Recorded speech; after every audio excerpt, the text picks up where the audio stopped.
Welcome to Kenton Teaches. Enjoy the video. You start by inspecting the fishnet closely to find torn threads and unstable knots so you know what to prioritize. Use clips or chalk to mark the hole and trim freestanding broken fibers to clean edges.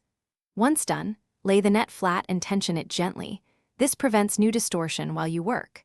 Thread a fine needle with matching nylon or thread and prepare a small patch for larger holes so you have the right materials before stitching.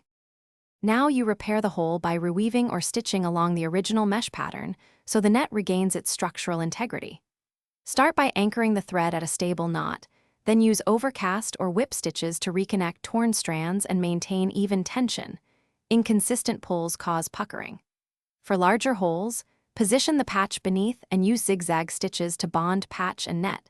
This distributes load and prevents the tear from reopening under stress. Finish by carefully tying off and trimming thread, then melt nylon ends lightly if the material allows so frays won't form.